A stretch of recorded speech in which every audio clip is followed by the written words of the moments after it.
Hey, I'm Tom. And I'm Jackie. Welcome to the Self-Sufficient Mercantile. Nothing fancy. Just keeping it simple.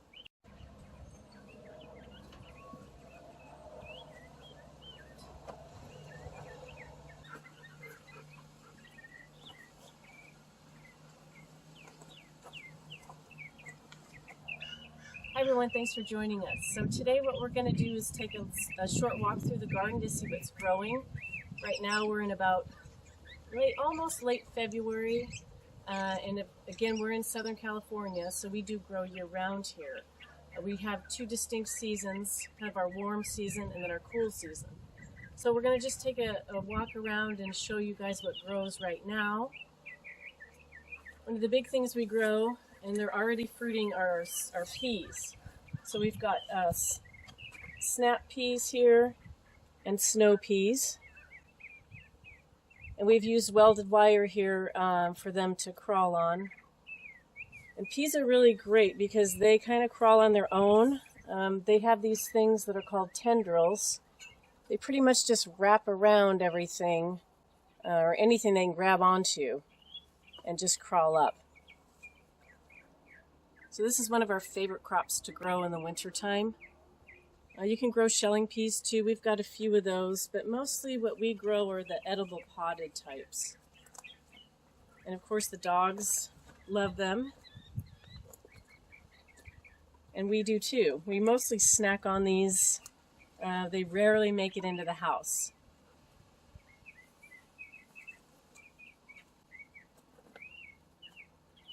So we'll take a walk over here on the other side of this pea row. We've got a few beets growing, some carrots, and you'll see the dogs do enjoy coming into the garden with us as well. They're hanging out by the peas because they love to eat fresh peas. So beets, any kind of root crops grow really well right now. Carrots, we've got a whole row here of carrots that I planted late fall last year. So these are ones that are probably, pretty close to being harvested. Pretty good size actually. I might pull one up and see what we've got here. Yeah, it's pretty small still. But these are a really great crop for the cool season here in Southern California. Other things we grow, you can see over here we've got some broccoli. Now some of it has gone to seed already. It's bolting is what we call that, when something starts to bloom and go to seed. This main head has been cut off, and now it's sending out side shoots here. So that's another crop we grow. In here we've got some lettuces and then cilantro. What happened here was kind of a funny thing. I forgot I seeded cilantro, so then I went ahead and seeded some lettuce, and now they're kind of growing really close together. And that's fine. That's no big deal. Now lettuce is kind of a neat crop, and cilantro, because you can just harvest little bits of it at a time. You don't have to harvest the whole head. You can, or you can just pull off side leaves. In the cilantro, you can just, pull off just as many leaves as you want for dinner that night. Cut them, and then the rest will just continue to grow. So one thing I do want to mention about the broccoli is that we do leave some of it to seed and to flower, just because the bees love it. And there's not much that blooms right now at this time of the year. We have like dandelions blooming. We've got some fava beans. We do have on the back hillside, we've seeded some sweet alyssum. You can kind of see that growing. That's a nice winter bloomer. So we try to encourage bees to come into the garden. A little bit later I'm going to show you what happened with some of this broccoli from last year that I let go to seed. That's kind of a fun story. So anyway, we'll take a walk further down and we'll see what else is growing right now.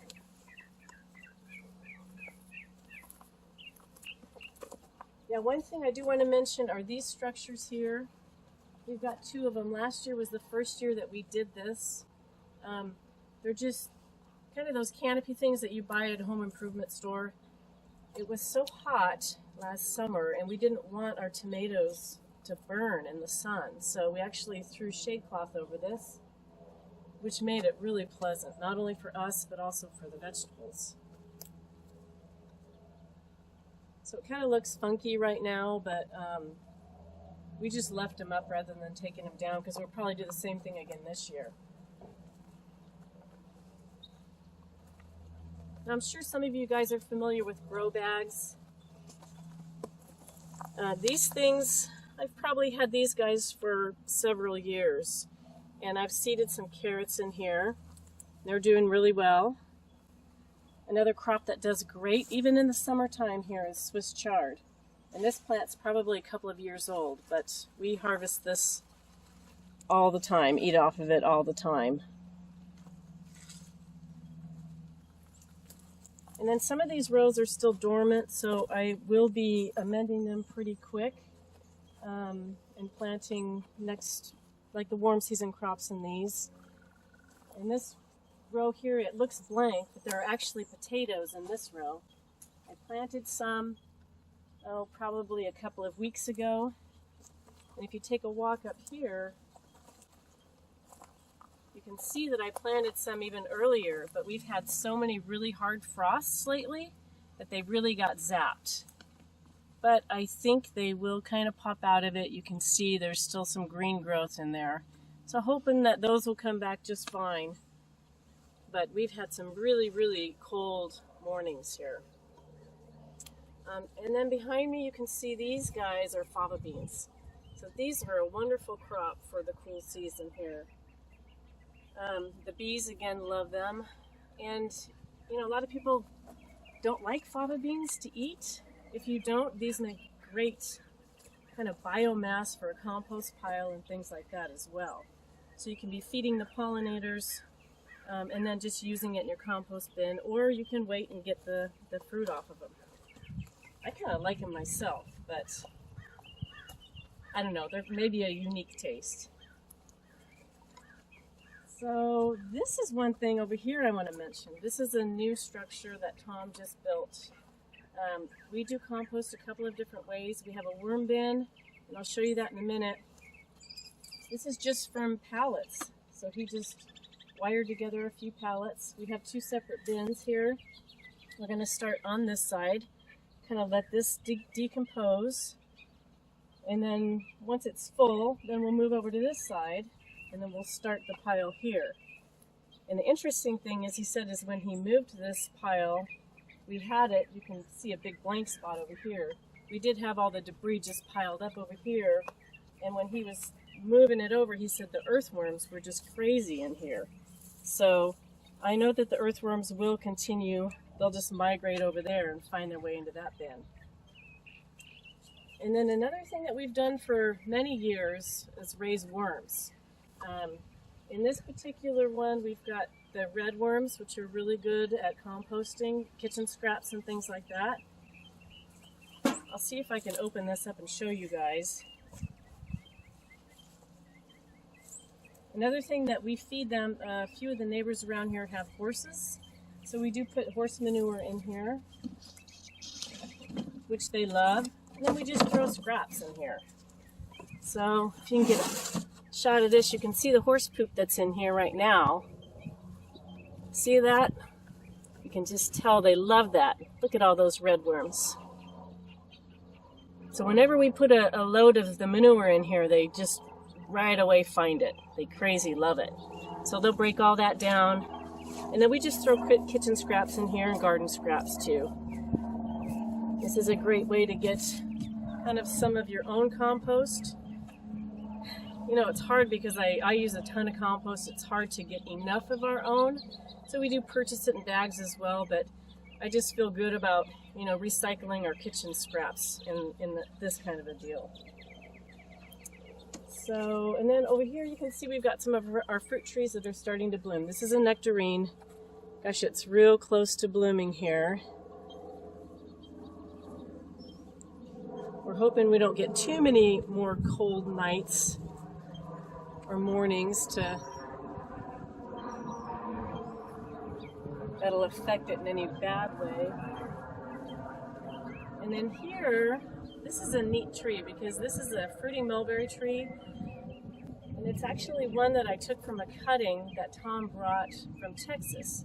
His mom used to live in Texas, and before she passed away, he brought a cutting back, and we started it, and now it's a tree. So this kind of ties into the couple videos ago I talked about starting your own plants from cuttings.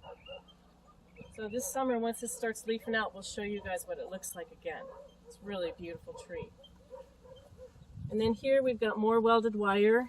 Right now we've got some sweet peas. These are flowering kinds. They're going to climb up here, bloom. They smell magnificent. So these are something that we plant here in the wintertime in California. You know, if you're up north, you do it more in the spring. And then the summertime, what we'll do is we'll grow beans on these welded wire frames. And then over in this bed, we've got some garlic. So this garlic is a hardneck variety. There's a couple different hardneck varieties here. Hardnecks don't tend to do as well in Southern California because we don't get the cold weather that they like. So what I did with these guys is I put them in the fridge for about 8 weeks to get them to think it was winter before I planted them out. So they seem to be doing pretty well. I'm hoping to get nice bulbs out of them this year. We'll see.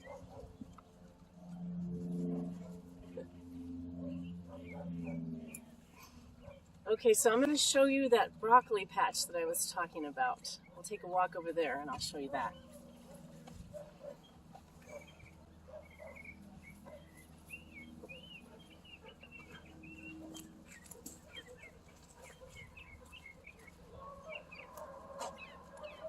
A couple other fruit trees.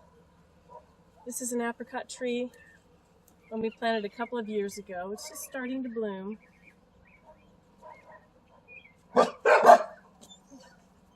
And then we have one that's been in the ground for probably about 10 years or so, maybe 8 years. It's this guy here. And this is just putting on buds, flower buds, so it should be blooming here pretty quick.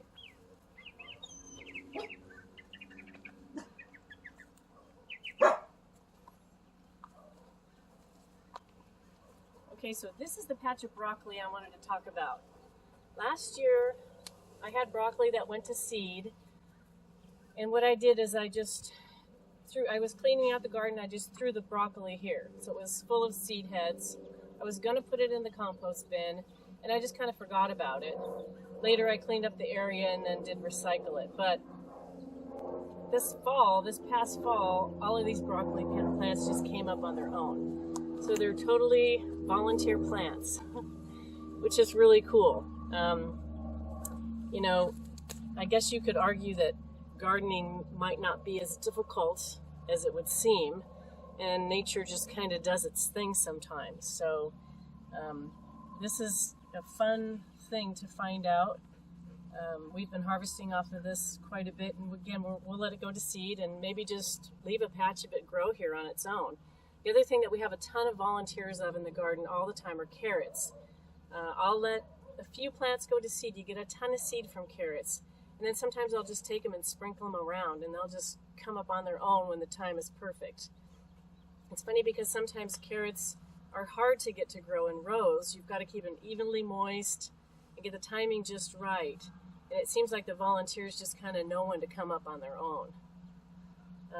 Just a couple other things, last things. This is another grow bag here. I've got 2 of them with peas in them. Grow bags are great if you guys don't have a lot of space. You've got a small spot. I used a tomato cage here for them to crawl on. You know, it doesn't have to be fancy. It can be simple, and you can just do what you can with what you have. I think it's important that you guys garden. I mean, it's enjoyable. It's a stress reliever. Plus, you just get yummy veggies. So I just wanted to talk a little bit about these rows that we have here. We have a big gopher problem here in Southern California. So we did some raised beds before, but it does get costly after a while, and sometimes it's just nice to grow in the ground. So what we did is we got about 4 foot of rolled half-inch welded wire, and what we did is we dug a big trench. I used a small mini cultivator. It was a still cultivator, but you could use like a mantis or a little echo cultivator. Just dig the row. They're about 18 feet long.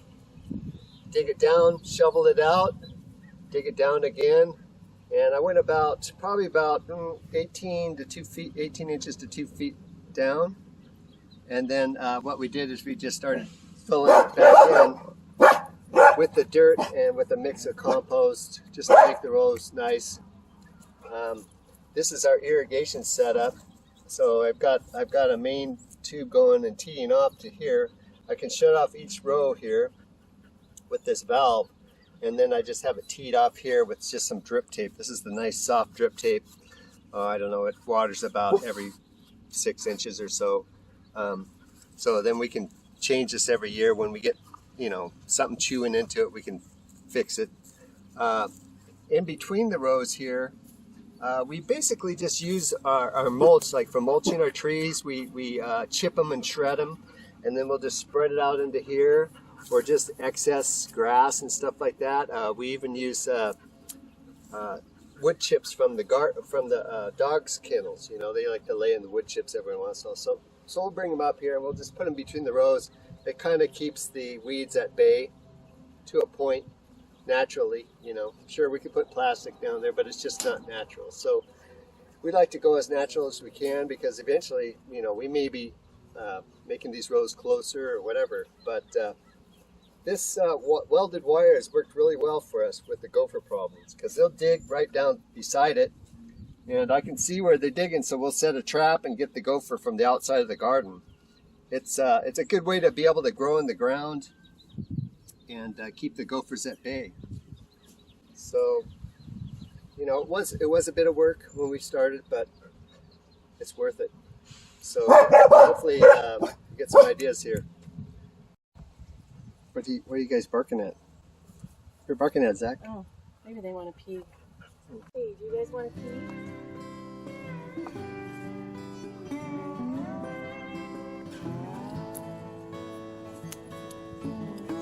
Okay. You sit? Zach, can you sit? Can you shake? Good boy. There you go, Jess. Good boy. Another one? Okay. There you go. Good boys. They love their peas.